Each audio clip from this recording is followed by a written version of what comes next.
Welcome back to the Deep Dive. We often dig into global economics, big geopolitical stuff, but sometimes, honestly, the best way to get a handle on human motivation, consequences, all that chaos, is through a really high-stakes fictional world. That's right. So today, we're taking a bit of a dramatic pivot. We're heading into Port Charles. We've got a whole stack of spoilers for General Hospital, covering September 15th through the 19th. That's Season 63, Episodes 6 through 10. And our mission for you, the listener, is really to get beyond just the what happens next. We want to synthesize these really brutal emotional conflicts with the legal battles that are just simmering under the surface. They could genuinely change the power dynamics in Port Charles. Yeah, it feels like this week is all about how those emotional choices crash right into legal outcomes and maybe even, physical survival for some people. Absolutely. We're drilling down deep into the character dynamics, and really the whole week seems to pivot around two huge shifts. First, you've got the incredible emotional, collapse of Liesl Obrecht. It's pushing her toward saying and maybe doing things that are just unforgivable. We're calling it her downward spiral. And second, there's this fundamental repositioning happening with Jason Morgan. He seems to be realizing his old ways, his old habits, they just won't work anymore. That's what we're calling Jason's retreat. And we really have to stress this. Beneath all that intense personal drama, the sources are pointing to a very serious and, frankly, accelerating threat. There's real, technologically advanced physical danger looming, especially for the younger generation. Right. And it links back to this high-level conspiracy that's been bubbling away. It just proves that the personal stuff, it's now completely irrevocably tied to something much bigger, maybe even global. Yeah, let's definitely unpack that. We should probably start right where that emotional bomb went off. The core conflict, it kicks off with the aftermath of Britt Westbourne showing up alive after faking her death, right? This is just raw, visceral, emotional fallout. The sources say it picks up immediately after Friday's big cliffhanger. Liesl Obrecht is beyond furious. She feels completely betrayed that Britt, her own daughter, let her and everyone else go through that agony of mourning her, grieving her death. And what's absolutely crucial here, you have to see the difference between, relief that she's back and this deep sense of betrayal. Liesl's pain isn't just about delayed relief. It's the actual trauma of believing your child is dead, processing that, only to find out it was all a lie, an orchestrated deception. Yeah. And the sources confirmed this wasn't just yelling. There was physical conflict already. Liesl slapped Britt. That carries over from Friday. It just sets the stage for how toxic, but also how intensely, horribly intimate their relationship is. And Liesl's view is just condemning. She sees what Britt did as purely selfish, period. In her mind, it's simple. Whatever operational security Britt needed to survive, it should never have trumped the emotional cost to her mother. Right. Liesl feels like Britt put the mission, or maybe just her own skin, ahead of their relationship. And for Liesl, that just proves Britt still lacks that moral core, even when facing death. Which forces Britt onto the defensive, naturally. But she doesn't just shrink away. She hits back hard, emotionally. The sources talk about a kind of verbal counterslap. Britt apparently yells back at her mother, using probably the most painful thing she could possibly say. What's that? She tells Liesl that she is the monster that Liesl raised her to be. Oh, wow. That's heavy. That's not just an insult, is it? It's like an admission, but also a weapon. Exactly. It's the ultimate defense, in a twisted way. Britt's basically saying, you don't get to judge me for this deception because every manipulative, dirty trick I used to survive, I learned it from you, Mom. She's trying to completely negate Liesl's moral high ground by dragging her down into the mud right alongside her. Classic soap opera move, yeah. But it really taps into decades of their shared, incredibly dysfunctional history. It makes perfect sense in their context. And this is where Nina Reeves steps in. You know Nina, always trying to be the peacemaker, especially when it's family drama exploding like this. She tries to mediate. How does she try to fix this? Well, she desperately tries to shift the focus away from blame towards gratitude. She reminds Britt just how much she, Liesl, everyone, grieved. She keeps emphasizing, your return is a miracle, Britt. She's trying to appeal to that fundamental bond, just sheer survival. Nina's approach makes sense strategically, but you just know it's going to be useless against Liesl's rage right now. So Nina pressures Liesl to apologize, right, for the slap, hoping maybe that concession could start some healing. She tries, but Liesl is just a brick wall, absolutely immovable. Okay. And this leads us to probably the most defining line of the week, maybe one of the most brutal lines in a while. Liesl flat out refuses to apologize for the slap. Instead, she says, She says she is only sorry that she wasted a second grieving her. Oh, my God. You really do have to just pause on that. That goes way beyond standard soap drama dialogue. It's breathtakingly cruel, isn't it? That line suggests it's like Liesl has processed the grief, and then the relief of Britt being alive was so immediately poisoned by knowing it was a lie that she wishes she could just retroactively take back the pain she felt. She's rejecting both the grief and the relief. It's horrifying. It feels so calculated, too. The slap, maybe that was heat of the moment pain. But that comment, that's cold. It's designed purely to inflict maximum lasting psychological damage.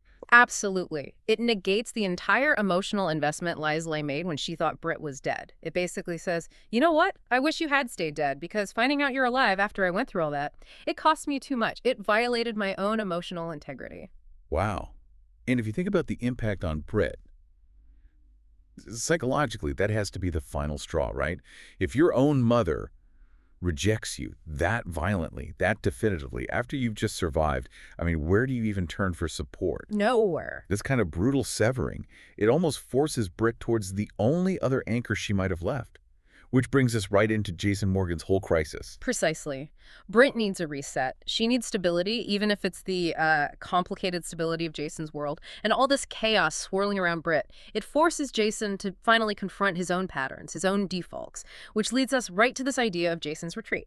Okay, so Jason's got a tough week ahead, clearly. It kicks off with him trying to explain let's say, the geopolitical side of Britt's fake death to his inner circle, Sonny and Carly. Right. And this confession, it happens on Monday, and it's important because it actually validates Britt's actions, at least to some extent.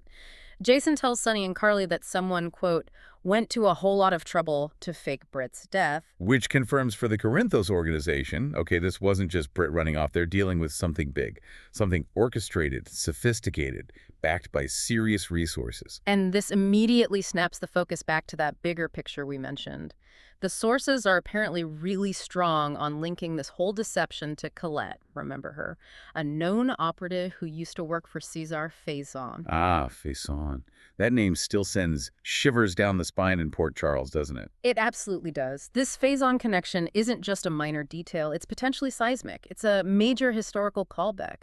Cesar Faison, I mean, even dead or absent, he represents the absolute peak of high-stakes, global, often completely bizarre criminal operations. So the speculation is, what Faison's back?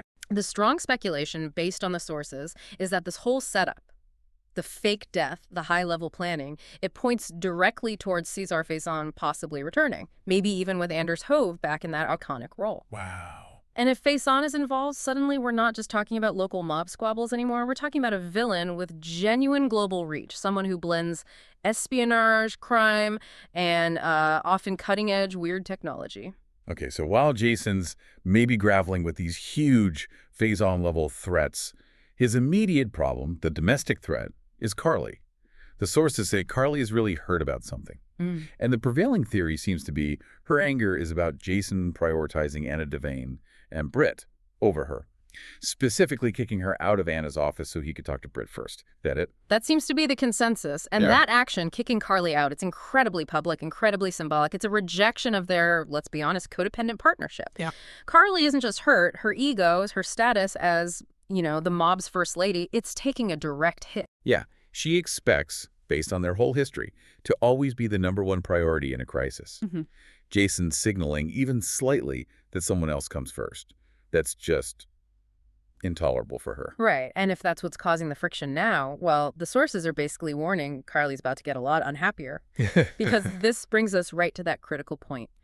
If Jason seriously wants to try again with Britt, Which the sources seem to think he does. which they strongly suggest, yes, if he wants that, he will have to start setting firm boundaries with Carly. There's no way around it. This is the absolute core of what we're calling Jason's retreat. And setting those boundaries, it's so complicated for him, isn't it? It's not just about, oh, I like Britt now. It's tied up in professional duty, their shared identity. Everything. And think about Britt. She just faked her own death to survive some global conspiracy. She's not going to tolerate being like the backseat girl to Carly. Britt is fiercely independent. She needs an equal partner. She won't play second fiddle, especially not to the woman who has always been this constant central fixture in Jason's life. So for Jason to make room for Britt, he basically has to tear down and rebuild his entire life structure. And the political costs within the organization, they could be huge. If he starts pushing Carly away, he's rejecting the identity they built together. The mob marriage, co-parenting Michael, that fundamental partnership that, let's face it, keeps the Corinthos machine running smoothly. A retreat from Carly really is like a retreat from the throne they shared. It's massive. We also have to ask, right, is Britt really the stable choice Jason might think she is right now? That's a very fair point. Britt is deeply traumatized. She's just been viciously rejected by her mother. She's resurrected. While she absolutely demands clear boundaries from Jason, her own instability right now could easily complicate things. Jason's choice feels like it's between this familiar, toxic codependence with Carly and a potentially volatile, intense, but maybe more authentic new love with Britt. And throwing another wrench into this whole dilemma is the Jocelyn secret. Jason promised Jocelyn, and he told Anna too, he wouldn't tell Carly the truth about Jocelyn Jack's situation. Ah, yes, the secret. This is the perfect test case, isn't it? It perfectly illustrates the cost of setting boundaries. If Jason breaks his promise to Jocelyn to appease Carly, he completely undermines the trust of this young woman he sees as family. He loses her respect, potentially. Right. But if he keeps the secret, Carly, who's already feeling sidelined and rejected, will see that as the ultimate betrayal of their partnership. He's trapped. Completely trapped between two loyalties he can't possibly satisfy at the same time, the teenager he wants to protect and the woman he maybe needs to distance himself from. So then, fast forward to Friday, Jason expresses regrets. And the sources seem pretty unified that this regret is tied to how badly he handled things with Brett the first time around. Yeah. When he had to step up and play mob husband for Carly after Sonny disappeared. Exactly. The regret is likely that dawning realization by choosing duty, by choosing that comfortable, established partnership with Carly, even though it seemed necessary for the mob's survival at the time, he threw away a real shot at emotional happiness with Britt. Well, that short-term political necessity basically torpedoed his long-term emotional payoff. He's realizing the cost of the life he thought he had to lead. And just as these personal relationships are fracturing under all this pressure, the legal and criminal threats against other key players, they're ramping up at the same time, which pulls us right into the courtroom drama, or potential courtroom drama. Okay, so Drew Kane. He's recovering from a gunshot wound, but he's already fighting a war on two fronts. One is against whoever shot him, and the other is against the police investigation swirling around him. We see him really intensely trying to play mind games with his lawyer, Martin Gray. Right, and Drew's big instruction to Martin is, make sure the police never see that evidence. But this is where it gets murky, because the sources are pointing out a really interesting puzzle. What evidence is he actually talking about?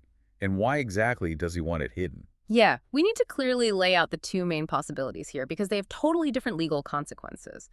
Option A, Drew might be talking about those Porsche test tampering documents. Remember those? Vaguely, yes. From that whole corporate sabotage thing. Exactly. Those documents are valuable, but maybe not for protecting himself directly, more for leverage. He might want to hang on to those to put pressure on the other people involved in that whole industrial scheme. If he hands them over to the cops, he loses his bargaining chip. Okay, that makes sense. What's option B? Option B is the fake judge bribery information. This is the evidence that Britt very strategically planted in his safe before she died. And it's entirely possible Drew doesn't even know that document is in there, which would make his instructions to Martin dangerously vague. Oh, that's much worse. Because if the police find that... If the police find the bribery document, it instantly ties Drew to really serious criminal activity, trying to bribe a judge, regardless of whether he actually put it there or even knew about it. And the big worry, according to the sources, is that it might already be too late for Martin to hide anything. The police were already at Drew's place, and crucially, they were searching his safe, which was apparently open. An open safe? Oh, that's bad news. That suggests they could have easily found whatever Britt planted in there. Which seems to be confirmed by Anna Devane's breakthrough. Anna gets some new, crucial evidence. And the implication is really strong that it is the judge bribery stuff, especially given what happens next. Right. This is the moment things escalate legally for Drew. Anna tells Harrison Chase that Drew is now, quote, D.A. Turner's problem. D.A. Turner. Not just regular PCPD investigation. Exactly. We need to pause and really register what that means. D.A. Turner isn't just some run-of-the-mill prosecutor handling routine cases. Elevating it to Turner means the evidence they found, presumably that bribery material is significant enough to demand immediate, high-level attention from the district attorney's office. Wow. So it jumps from a local police investigation trying to figure out who shot Drew to a major felony case focused on financial corruption, judicial corruption, involving Drew himself. Drew is officially in very high water now. The investigation has basically weaponized evidence against the victim of the shooting. It's classic Port Charles. Meanwhile, the actual police work on the shooting continues. Dante Falconeri and Harrison Chase are comparing notes. The sources say they're most likely focused on narrowing down that list of suspects for who actually pulled the trigger on Drew. And that coordination just highlights the dual threat, doesn't it? The cops are trying to catch the shooter, who we suspect is tied to Marco or Ulrich, while the DA is gearing up to prosecute Drew himself. It just perfectly shows the consequences of living in Port Charles. Even when you're the victim, you're probably also a suspect. And the week closes out with another potential blow for Drew, but this one sounds more personal. On Friday, Elizabeth Weber gives Drew some bad news. Now, given how intense his legal focus must be, the source material suggests this bad news isn't about the case. It's likely personal, possibly related to Willow Tate's condition getting worse. Oh, that would be devastating. That kind of news would completely shatter Drew's focus right when he needs every single bit of legal strategy he can muster. If Willow is sicker, his ability to defend himself against D.A. Turner just plummets.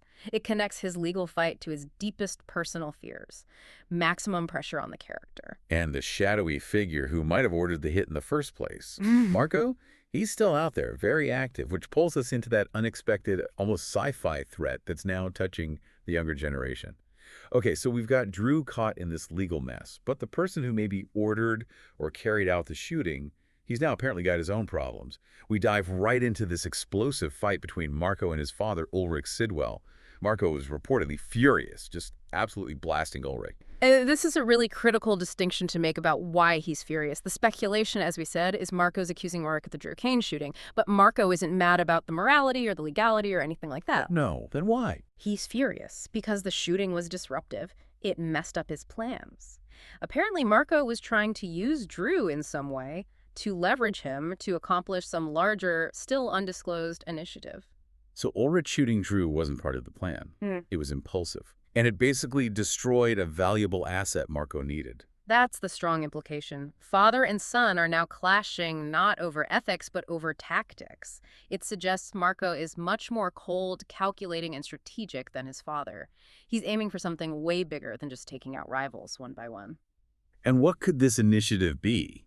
If it involves using a public figure like Drew Kane, I mean, that hints at a conspiracy that goes way beyond just local Port Charles waterfront stuff, doesn't it? It really does. It potentially links right back to that phase-on organization talk and the high-tech, maybe even global scale of the threat we were discussing earlier with Britt's fake death.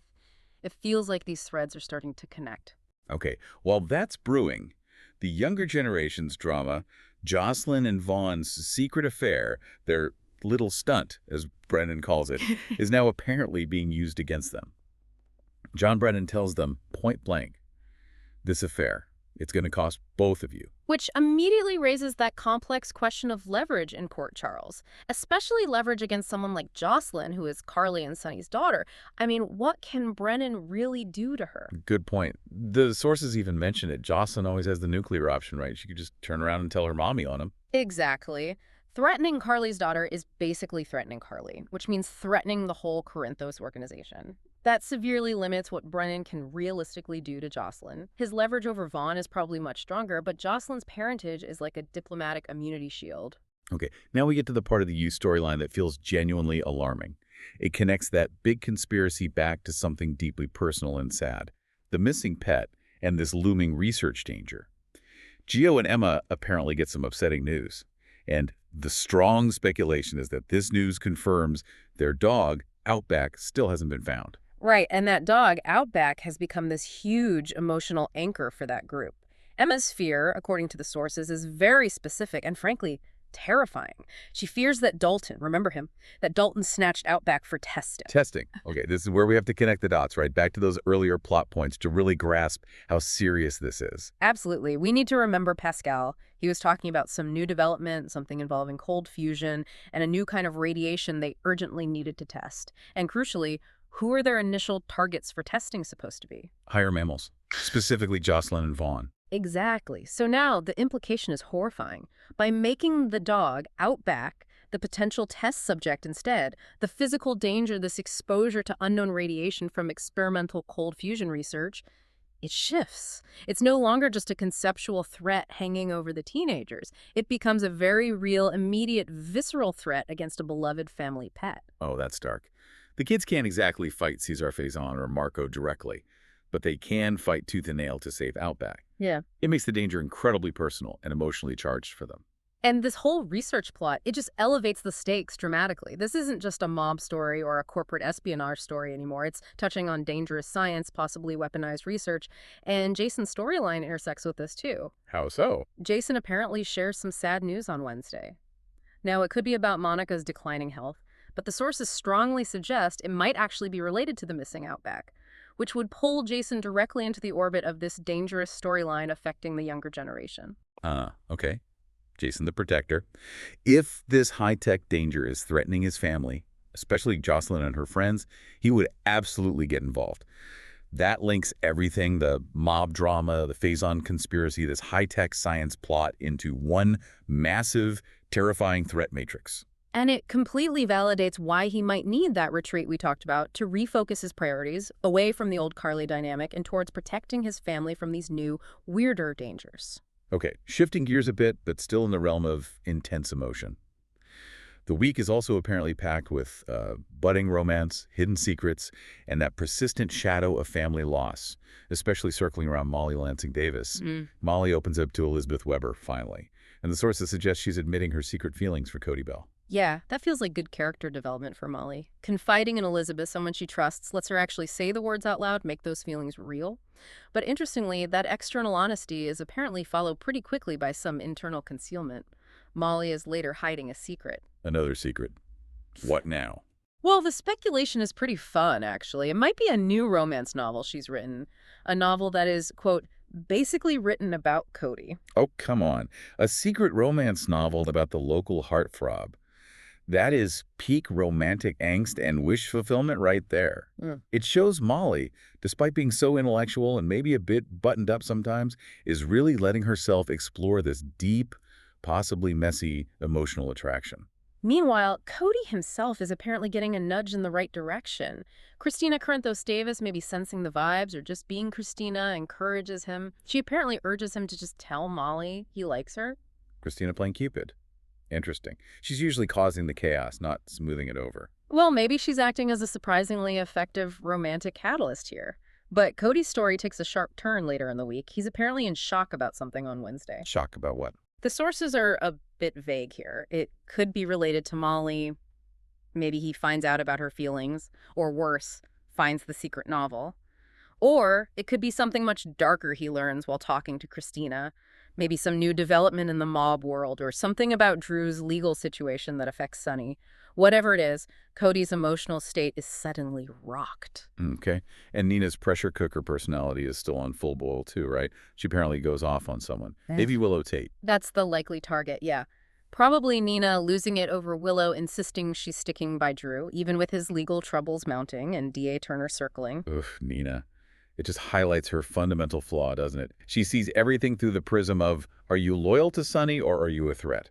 Anyone supporting Drew becomes the enemy in her eyes, which only pushes Willow further away, completely undermining her own goal of actually building a relationship with her daughter and grandson.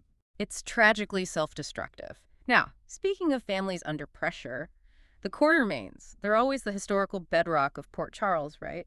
And they're facing this growing, low-level dread.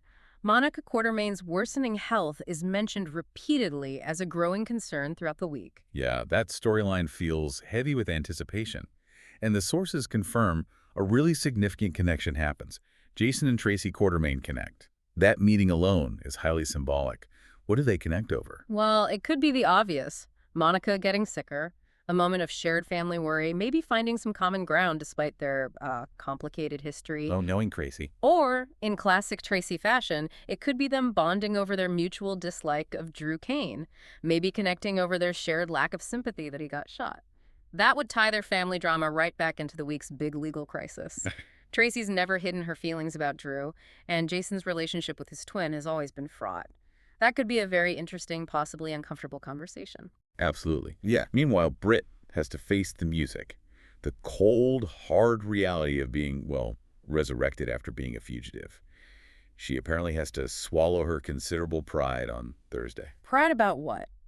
Apologizing to Liesl or Jason? Could be, but the source material hints at something maybe more pragmatic and possibly more humiliating for someone like Britt.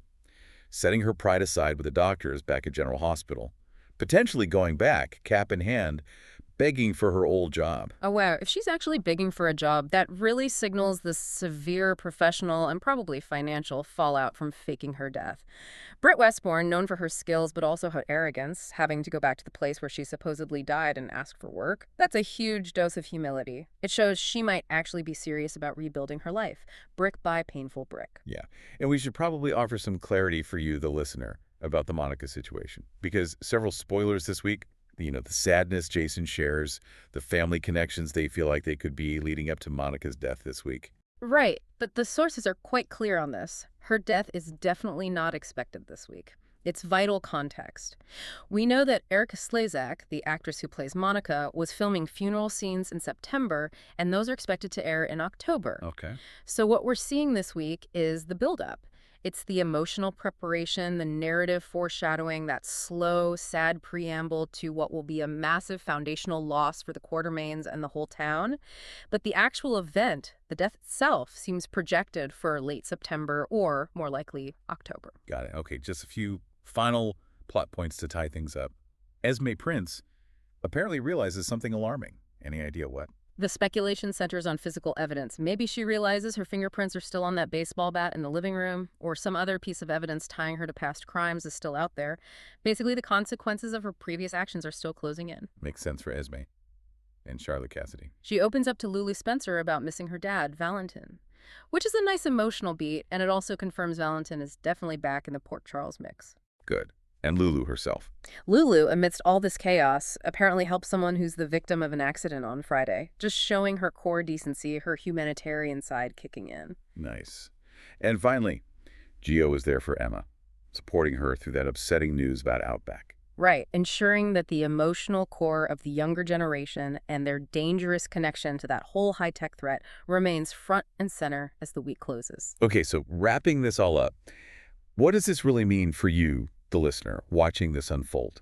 This deep dive, it really shows that this week in Port Charles is defined by characters facing these impossible choices with huge costs. You've got Lies choosing just profound resentment over any possibility of forgiveness, leading to that absolutely brutal, calculated emotional blow against Britt. And then you see Jason, maybe, finally choosing boundaries over that lifelong, comfortable, but ultimately limiting habit with Carly.